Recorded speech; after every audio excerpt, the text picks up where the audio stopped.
What is up, guys? It's TCM MarkyB here today with what can only be described as a bit of a live commentary. I've not actually done a video in about 2 days. Sorry, I've been quite busy playing a lot of tournaments.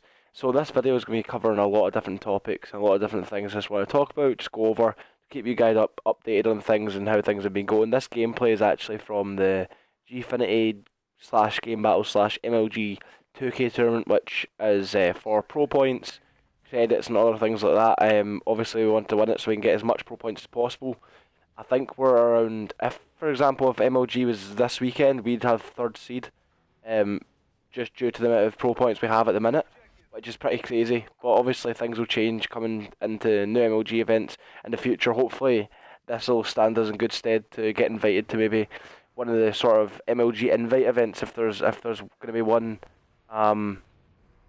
in the very near future. I'd imagine there will be.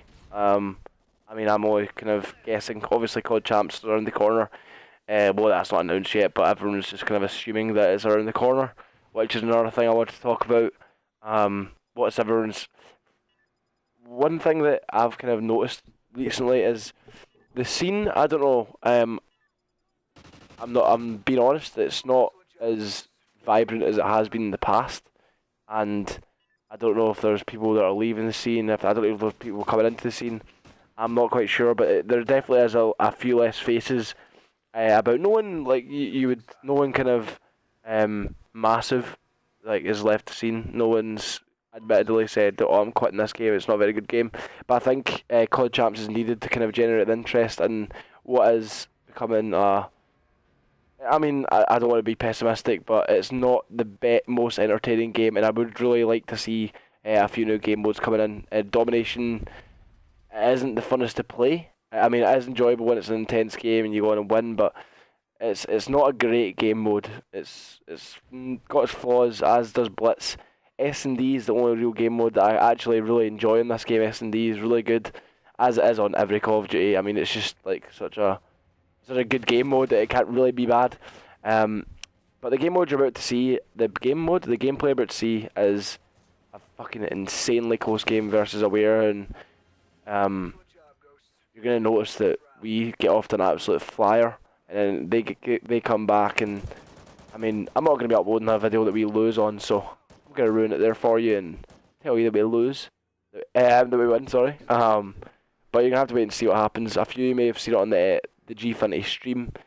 I mean, you can't obviously hear my live comms in the moment in this game, which is a bit of a shame because it would have really been great to get this up with the live comms from the team because as you're able to see in the video, like our frustrations start to get to us, but the last round we make sure we remain composed, and I make a big play on one of the bombs. But I'm not going to go into it. I'm telling you all before you get to see it. But I'm just saying you need to stay tuned and watch this full video just to get the real effect of what goes down. The shit really does go down. But yeah, what was I talking about? There's been a few things happening in the scene. For example, Mad Cat actually, maybe one of the shortest ever team changes. He left Epsilon for what could only be described as about 30 minutes, and he shortly after decided that, I'm not sure what his thought process was from leaving. I'm not gonna lie, I've talked to him a bit about it, and he was adamant he was gonna leave. He wanted to kind of try something new, and he must have had he's still pretty young. I mean, well, he's 18 now, I think, but nonetheless, I think he was maybe a bit too overzealous, like too committed to making a change, or I'm not sure, but he's decided to stick with Epsilon for the long run anyway. For the time being, for what I was meant to say. I'm not gonna lie, I would expect some form of change, but I'm just fucking guessing, to be honest. I have no idea. But from the way things are looking, for them things. I mean, they're doing good. I mean, they're doing very good. Like I'm not sure why they need to change. I think they maybe just need to play a bit more. I think they're a very good team, obviously very talented on every game. Judged one of the best Call of Duty players ever. So is Swanee and Shane. I mean, great players. So So if any of them were watching this video, my advice was that for them would be to stick. Obviously, it was Mad Cat that left. It wasn't them that done that. But I think they're a really good team, and I hope that they stick out for the long run. I wouldn't really advise them to do anything else. But with that, moving on from the whole Epsilon Mad Cat saga, obviously there's been a few different things being announced recently. Like for example, the Infused team actually left Infused to join Orbit, which, to be honest, that's another one another decision I kind of question. I'm not really I mean, I'm completely could be unfair on this Orbit organisation. I mean, they've obviously been about for a few months, and they backed the likes of Mohawk's team, and they got a few good placements. But the thing is, like, a professional org, the way they kind of went about getting that team just wasn't right in my eyes. Usually it's just not done that way. People don't go out looking for teams where they already have a top team themselves. Obviously, on paper they probably have a better team now, but at the same time, for example, TCM would not go out looking for complexity. Do you know what I mean? Like, I don't know, it's kind of disrespectful. Obviously there's different circumstances, but I'm just comparing it to that.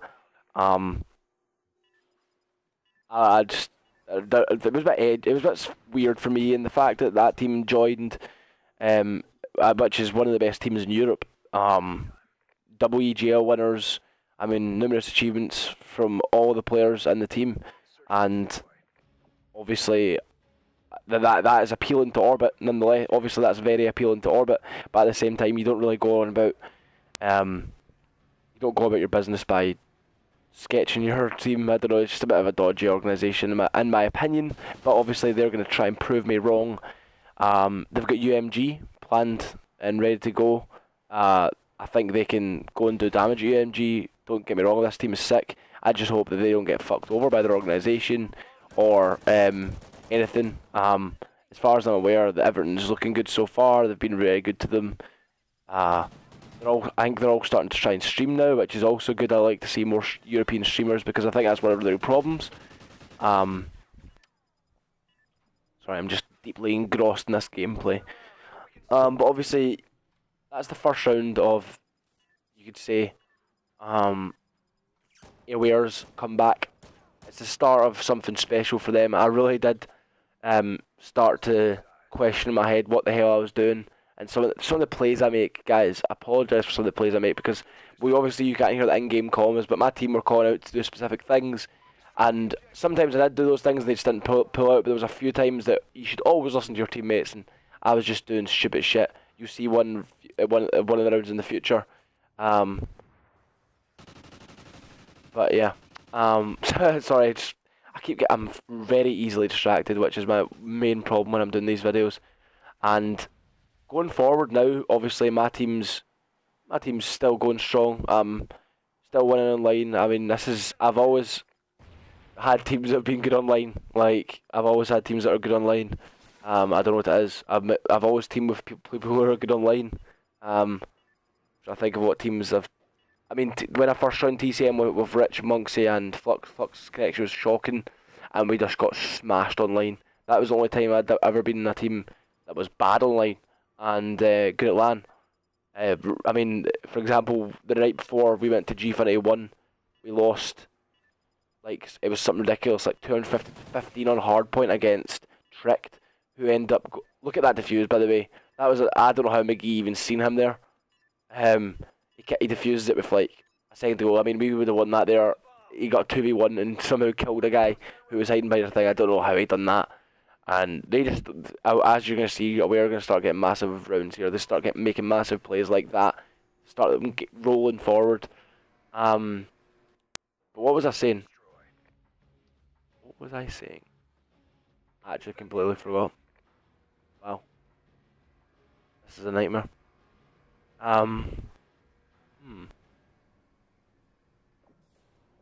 But yeah, like I was saying, my teams have never really been. Oh fucking hell, I'm lost. My teams have never really been that great online, and this team has been. And I honestly don't think it's a bad thing.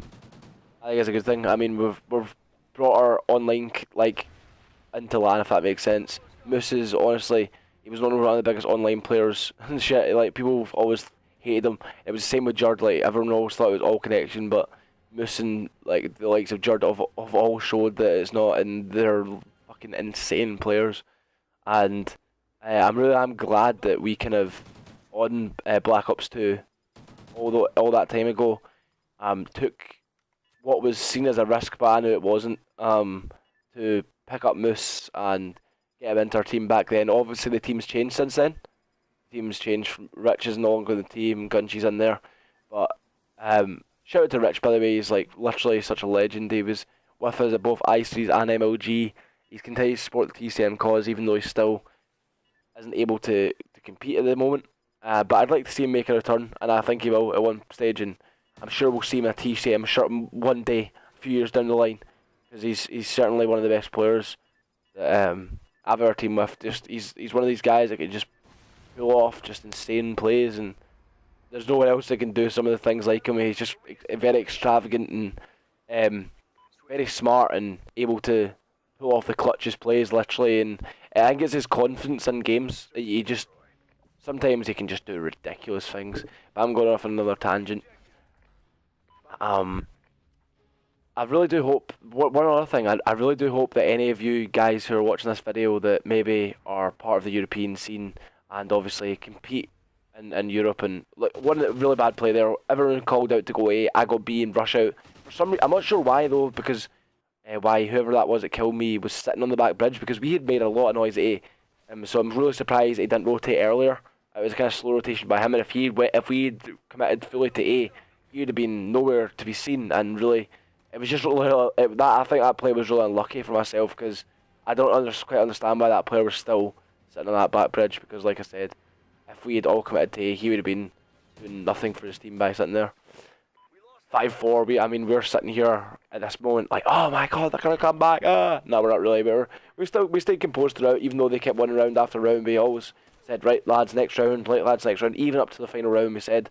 But the last round, we made sure we weren't letting them do what they've been doing. But yeah, like I said, EU teams who have been watching my videos, sign up to the Gfinity tournaments. You're really going to regret not signing up to these early tournaments, because things like Gfinity are going to be seeded off at invites to invitational Gfinity events. MLG events are seeded off at if you want to compete, if you're competing in Europe and have any aspiration to do well, even if all your team can't be on, you still get pro points. It's not a team pro points situation. You get individual. Find 4 players and sign up to these tournaments, because you're not only supporting Gfinity and the European scene as a whole. We're able to maybe get more support from the likes of MLG, and it's just better for us as a whole moving forward. Not only that, you're also helping yourself out by getting more pro points and more experience against top teams, because literally the creme de la creme of European talent enters these tournaments, and you really should be entering. Like, honestly, there's so many top teams that I know like don't enter, and fair enough if some of them have got commitments, work commitments, but I know there's a fair few players who don't, who are just sitting there. I see them on Twitter while the tournaments are going on, and they're not playing in them. Why? Pay whatever it is, £7 to enter, and get yourself a team of 4 and enter.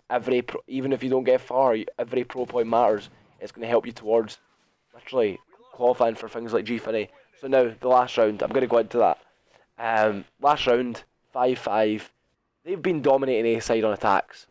They've been dominating it, and the reason they have been is because I've not been pushing up into blue room, because in previous rounds I was getting one of the previous rounds they actually rushed there and they got there before me. So this round I'm like, I'm not taking any shit, and I'm like, I'm gonna go A. I'm not gonna push into blue room. I'm gonna stun check it, and then I'm just gonna make a ballsy play, and that's exactly what I did. I didn't want them to get A. Hear them smash the glass off the start here. I know they're going A. I throw the stun in. I don't get a stun. I'll get a stun at marker. I go for the guy in the street instead of the guy in the building. A few wobbly shots, but I managed to kill him. I've only got 9 bullets left, so I kind of really have to go for the knife here. Fucking rinsed. Hell. Joking, but yeah. And then I got the call at McGee's in there. Finish off the game. 6-5. I I probably should have made that other kill faster. I don't know if it was me missing or no bullet registration. I need to watch that back, but I honestly felt like it was a bit of both. I feel like a few of my shots were just going through him. But yeah, we just cleaned out the round, we stayed composed, made sure we won the final round. Didn't want to go out like that, bang bang. And that's the end of the video, guys. Thanks a lot for watching. Little update for myself. Like the video, subscribe, all that good stuff. Cheers, guys, for watching. I love you all. Peace out.